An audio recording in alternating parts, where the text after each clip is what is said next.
going to be making a video about the complete basics for After Effects. This video I'm making for my friend Pixie. Their TikTok's on the screen now, and you should go follow her because she's really good. She's a video star editor, but she's starting out After Effects, so I'm here to hopefully teach her some stuff and hopefully someone else as well. After Effects looks really confusing when you first get it. Like if you're a complete beginner who've never even gone onto the interface of After Effects, it looks like what on earth is happening, what's going on. But once you know where everything is, it's really easy. So I'm going to show you how to do it. So when you open After Effects, you'll have this screen here. You're going to press New Project, and then you'll open to this. This is the entire interface. This is all you'll see throughout the entire of your editing. What I like to do is go to New Composition from Footage. I'm on a MacBook, so I usually will record the audio I want to use from TikTok or screen record it from Instagram on my phone because I have an iPhone, and then airdrop it to my MacBook. If you're using a Windows, I have a PC that I sometimes edit on as well, and I would just email myself the audio from my phone because I just find getting it from my phone is just so much easier than getting it from a computer. Anyway, you're going to open up the audio from Composition from Footage, and as you can see now, the only thing on your timeline is this audio video. First thing I'm going to do though is, as you can see, if I go to fit here, this is the entire composition. As you can see, this is a long composition. I want to change this into a square because most of my edits I make are squares. So to do that is to go over to your audio composition, which says here. You're going to right click, press composition settings, and here you have width and height.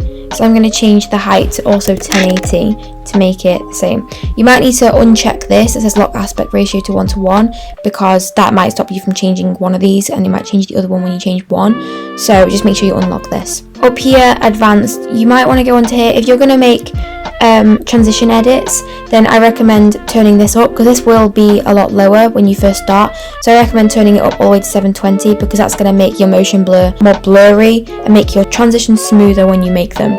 Okay, so there's all your composition settings done, and now as you can see, your composition is a square. Now I'm going to turn off this little eye button to hide the video of the sound, but as long as you keep this button on here, you'll be able to hear the audio. Okay, so now I'm just going to show you like a few little bits on the After Effects interface that you need to know about. This is probably the most important one. This is effects and presets. Here you'll find all of the effects and presets that After Effects gives you. You won't have some of these just starting out, like these ones that say Sapphire before them, or these ones say BCC. These are plugins, and you can get these for free on YouTube. If you look up Sapphire free download for After Effects, you can get it for free. So anyway, I'm going to do this without plugins, but I'm just letting you know that you won't have some of these here. Okay, right, so now everything is sorted out, we're going to actually make our first edit. As you can see, we've got this video down here. I recommend turning the little lock on for this so that way you can't move it around by accident, because you might accidentally nudge this audio by accident, not realize, and then your whole edit will be off time. Okay, so we want to import our clips. So what we're going to do is we're going to right click here, and we're going to press import and then press file. I obviously already have clips downloaded because I make a lot of edits on After Effects, but obviously you can either download videos from a YouTube to MP4 converter online, or you can get scene packs from accounts on YouTube or Instagram. So I'm just going to select my scene pack. I'm picking a Will Byers one. This was made by STMBB Scene Packs on Instagram, so thank you very much. Okay, so now as you can see in this little project part here, you have your audio composition, your audio file, and now your scene pack file. Go down here to where it says full and change to quarter. This is going to make the resolution of your edit a lot lower, but it will also make it run smoother. If you run this still on quarter, your edit will still be in full resolution, so don't worry about that. Before we actually put any clips onto the timeline, we're going to have to find the beats. Press play. When you hear a beat, you're going to press space to pause. Okay, so this is where my first beat is. This part is just the intro of the audio. I'm going to make a marker. So if you hold Control 8 on your keyboard, you're going to get this little marker. That's going to stay there, and now I know that my first beat is there. So I'm going to do this again for some more beats just to show you. Okay, so now I have all these beats set out. To get your first clip, what you're going to do is you're going to double click your scene pack here. Double click it so that way it comes up here. And what you're going to do is you're going to find the clip you want. If this is going to move too fast, press the plus button on your keyboard to zoom in a bit so that way it's easier to scroll through. You're going to find the first clip that you want. Once you found the clip that you want, down here are going to be your markers. So this one's going to be the beginning of your clip, and then you're going to move forward a bit.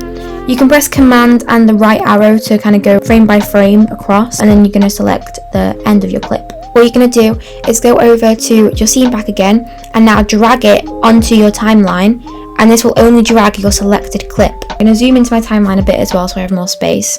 And now you're going to drag this over to meet your first marker, and you're going to do this to pull it to meet your end marker as well. And now I have my first clip, and now it's on beat. Obviously this looks a bit weird, so now you're going to want to like resize and move your clip around. So moving it's pretty easy. You can just kind of do it with your cursor. To resize it, if you press S, bring up scale, and you can move these numbers around to change the scale. And now I have this singular clip of Will Byers as my first beat. Okay, so I've added my second clip now, but as you can see, halfway through it changes to a different part of the video. You don't really want this, obviously, because that's just going to look a bit stupid. So the way to fix this is you can slow down your clip. A plugin I really recommend getting is the Twixtor plugin. There's a free crack of it online, just look up on YouTube a tutorial. But Twixtor is basically just a way of making a clip slow down, but it's a lot smoother and it's just a lot easier to use than the After Effects things, in my opinion. I just love Twixtor. But if you're making this edit before you even have thought about downloading any plugins, press Shift Command C, click this little button here and make sure this is ticked, and then press OK. That's going to pre-compose this clip, and you can right click, go to time, enable time remapping, go to the end of your beat and drag this until it's still at the clip you want, and that will just slow it down. As you can see, this is quite laggy, glitchy, so this is why I just recommend getting Twixtor.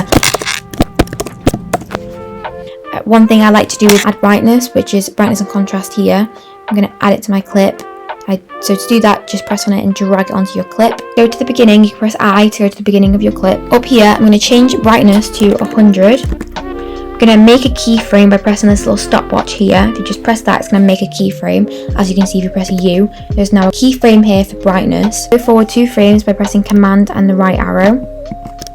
I then change this number to 150, and that will make a new keyframe at this point. Then I press O to go to the end of my clip, and I press reset to take this back to 100, and now I have a flash. I can highlight all these, go to this one, press I, press Command V, and that will paste the flash onto this clip. Obviously this clip's a bit longer, so I'm going to drag this ending keyframe right to the end of my clip, so that way I also have a flash on this one. Before we quickly finish, I'm just going to show you the text layers, just because obviously text is something that people might use a lot. So obviously here you have your font. I'm going to quickly write my text first. I'm just going to do my username. Okay, so we're going to go to character. You're going to double click it to highlight it all. Now I'm going to change my font. So let's look through my fonts, and I'm going to pick one that I like. I've gone for planets, which is one I downloaded from Dafon. First thing I'm going to do is change the size. So here is the size of my text. It's a bit small right now. So I'm going to drag this to change the size. That looks good. And I'm going to go to align. And I'm going to press align horizontally and align vertically, so it's right in the center. What I'm actually going to do is I'm going to turn this into my watermark. So I'm actually going to change the size to a bit smaller again. I'm going to put it at the top here, but I'm also going to align horizontally so it's in the center but at the top. What I'm going to do is I'm going to right click. I'm going to go to blending mode, and I'm going to go to overlay, and now as you can see I have a watermark. Final thing, I'm going to quickly show you how to render and export your edit. Go up here to composition, I'm going to press add to render queue, and then down here is your render settings. So these are all the settings for your render. I'm just going to leave them how it is for now. If you press this here, which is not yet specified, you can name your edit and you can choose where it's going to export to. So I have a folder on my desktop under finished edits called Before Handbrake, and Handbrake is basically a software which transports your .mov files to MP4 files, because you need MP4 files to post on TikTok. So I'm going to press save, then I'm going to press render, and as you can see my video will start rendering here. When it gets to the end, it'll make a little ding noise and you'll know that it's done. There we go. And what you're going to do is you're going to open up Handbrake. You're going to go to the edit that you just made. So I'm going to go and find it in my Before Handbrake folder. I'm going to double click it, press start, and that's going to turn it into a .mp4. And now I have my .mp4, and here is my edit. Okay, so they were my basic introductions to After Effects. I really hope this helped. If you want another video about downloading fonts or downloading scene packs, downloading videos and clips using your edits, just any other like basic things you need help with as a beginner for After Effects, let me know in the comments. Or if you want a video to do with basic transitions and a tutorial for any transition, just let me know. Thank you for watching. Bye!